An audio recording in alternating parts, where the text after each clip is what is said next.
Hey there, Sue here with you again. I am doing video 6 in the last 2 days, and we're on a mission to complete 30 videos in 7 days. And I've got another great tool that goes along with the last video. I kind of decided to break them into two and tell you what I see right off the bat as a benefit to this one and why, okay? So the last video we talked about a headline creator that you could also create buttons and some other things with it. This is very similar. You can do headlines, banner creation, and a guarantee. And it's at smartgraphiccreator.com. Now, a couple of things to point out to you just to get your marketing juices going. Other than this being a great tool, and I'll show you in a second, it's a free tool, but this is their giveaway because you get to use it for free when you opt in, okay? So this is their hook. They're hooking you in, and they're giving you something of value so that you opt in. And this is really nice, and I don't mind because this can do a lot of stuff. So we're not going to look at the banner creator right now. I want you to go ahead and go look at that. I am probably going to look at that myself. I've got a couple of things that I use right now for banners, but we're going to compare the headline creator to the last one. And so let's open that up. And give it a second to load. I've got a lot of things open on my computer. So you can see, you can do the pre-headline, and you can do the main headline and the sub-headline, and you can do a lot of stuff. You can do shadowing, and you can do arrows. You can do arrows, underlines, highlights, circles, all kinds of different things here, which is really nice because it lets you do a lot. This is what I wanted to point out though. Let's say you have a page that you're working on. For example, you can see I have so much stuff open on my desktop here. But let me find the one I want to show you. Let's see, this one. Okay, so let's say you're creating a page like this, right? Now, if you were to do, and we're going to actually do this, we're going to take this text and we're going to try to do something a little bit nicer in text. But look at the background. I have a transparent background on here, so if you were to go over to here and export as a JPEG, this white would show up and this whole big ugly white thing would be there. But because it has a PNG as a save option, it'll, if you look down here, PNG is saved with transparent background. So all you'll see is the color of the writing that you choose. Very important. The other one didn't have that as an option. It doesn't mean you can't do it. There's still a way to do it, but it's an extra couple of steps in another program.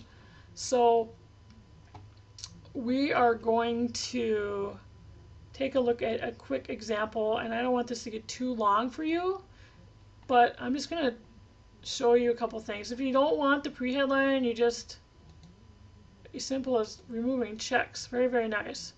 So if we were to go back to this, and I wanted to do this,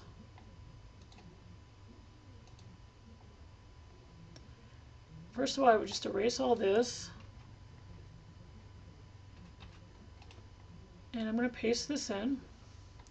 See, it pasted it into the font that was already there. And we can change the font and the font colors and all that. So if I wanted to make something a different color, we could do that. And so I want to outline my text. So I just click outline. And believe it or not, this is the first time I've ever used this particular program.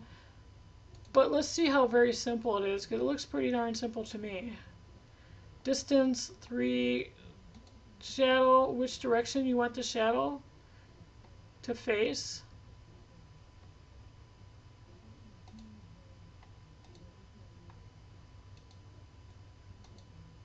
Actually, I think I like it on the right a little bit better. So, what color? What color do we want the shadow to be? Or the text outline. This is the text outline. So do we want it outlined? We don't have to have it outlined. Let's see. I'm going to put it on pause and play around a little bit, then we'll come back and add some of the other things to it.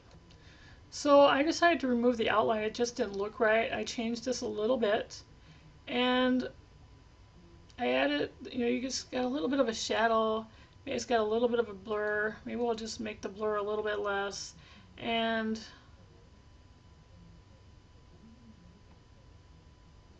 let's see. I'm not sure about that font. Maybe a different font.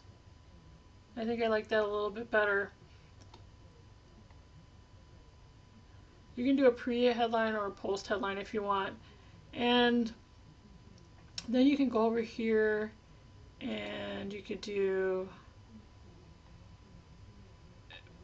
oops, I just lost my arrows.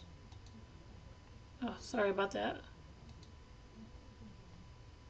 I'm trying to do this. So you can see I have some pretty good ones. If you wanted to do this, you could flip this around, lower it down. See, I have to make the height a little bit more. That doesn't really fit because it has to stay inside this box. You'd have to make the height a little bit higher, excuse me. But you could do that if you wanted to. If you don't like something, you add it on, you just X it out. But you can do all kinds of, check marks, underlines. What else do they have here? Smiley faces. So play around with it. It's going to be fun for you to play around. It's just more eye-catching. So play around with it. And then you can take these and you can go over and change your entire look of your copy, of your marketing, and make it look a lot more eye-catching, a lot more professional. I'm going to keep working on this. And I'm going to go ahead and I'm going to put it on that page and we're going to see what it looks like. And then I'll come back and show it to you in another video. So if you're following my challenge, watch for the upcoming video. I got a lot more stuff to share with you that can help you in your business. And if I'm helping you out at all, I'd really appreciate a shout out and for you to connect with me on Facebook or YouTube or wherever you're seeing this video. Have a great day, and I'll see you on the next video.